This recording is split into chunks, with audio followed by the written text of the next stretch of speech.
बच्चों, let's read the question. The question says, in which of the following pairs the two species are isostructural? So option 1 is given as SO3 2 negative and NO3 negative. Option 2 BF3 and NF3. Option 3 BRO3 negative XeO3. Option 4 SF4 and xenon F4. The key concept of this question is that for checking the structure of a species, we must know the hybridization. If hybridization is same and number of lone pairs is same, then shape will be same.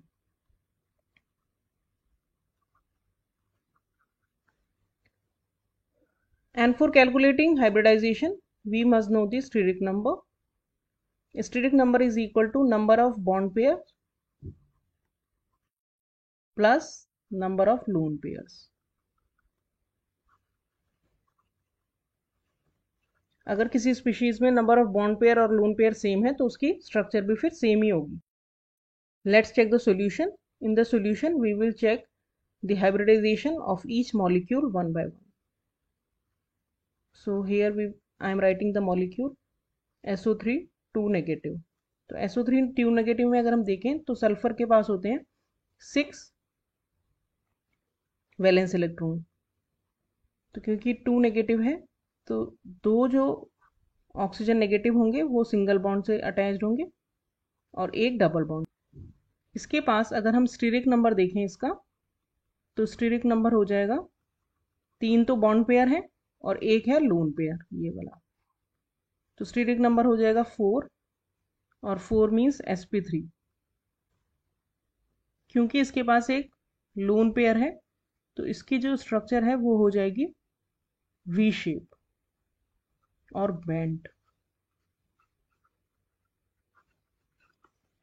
इसके बाद दिया है NO3 negative. इसमें हम देखेंगे तो nitrogen के पास valence electrons होते हैं 5. एक O नेगेटिव है तो वो सिंगल बॉन्ड से अटैच होगा क्योंकि वो आगे हाइड्रोजन से भी जुड़ा होता है, और 2 है O तो वो डबल बॉन्ड से अटैच होंगे. तो इसके पास 3 बॉन्ड पेयर हो गए, लोन पेयर हो गए 0. तो स्टीरिक नंबर 3 तो sp2 hybridisation. sp2 hybridisation means trigonal planar shape होगी. तो इन दोनों की शेप तो सेम है नहीं. Now let's check the another molecule BF3 and NF3.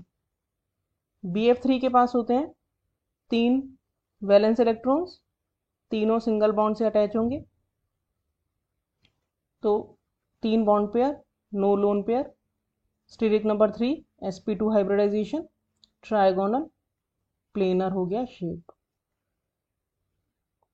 लेकिन NF3 जो होता है उसमें N के पास होते हैं 5 वैलेंस इलेक्ट्रॉन्स. 5 में से 3 है F के साथ अटैच्ड लेकिन एक रहता है लोन पेयर एक्स्ट्रा. तो 3 + 1 ये हो गया 4. 4 मीन्स sp3. sp3 में एक लोन पेयर है तो लोन पेयर एक होगा तो वी शेप होगा या फिर बेंट शेप होगा. अगले एग्जांपल्स हैं BrO3 negative and xenon O3. BrO3 negative में Br के पास 7 वैलेंस इलेक्ट्रॉन्स होते हैं. एक O नेगेटिव से अटैच्ड है और 2 हैं O से. तो 3 हो गए बॉन्ड पेयर, एक हो गया लोन पेयर, टोटल हो गए 4. 4 मतलब sp3. ये भी हो गया वी शेप क्योंकि एक लोन पेयर है. xenon की अगर बात करें तो उसके पास 8 वैलेंस इलेक्ट्रॉन्स होते हैं. 8 में से 3 ऑक्सीजन से डबल बॉन्ड बना रहे हैं, 3 पेयर्स नॉट 3 इलेक्ट्रॉन्स. तो 3 + 1 same 4 steric number, sp3 hybridisation, इसकी हो गई वी शेप. तो इन दोनों की शेप या स्ट्रक्चर हो गई सेम. उसके बाद लास्ट एग्जांपल दिया है SF4 and xenon F4. S के पास 6 वैलेंस इलेक्ट्रॉन्स होते हैं. इनमें से 4 के साथ बनाया है सिंगल बॉन्ड और एक बच गया लोन पेयर. तो 4 + 1 that means 5. 5 means sp3d hybridisation. sp3d hybridisation है और एक लोन पेयर है तो इसकी जो शेप होगी वो हो जाएगी सीसो।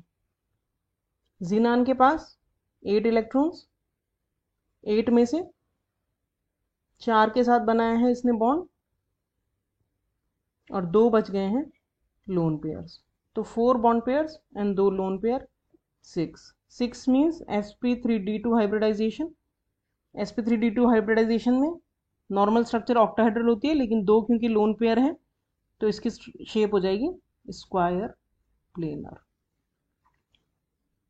तो इन दोनों की भी स्ट्रक्चर सेम नहीं है। So the correct option is option 3।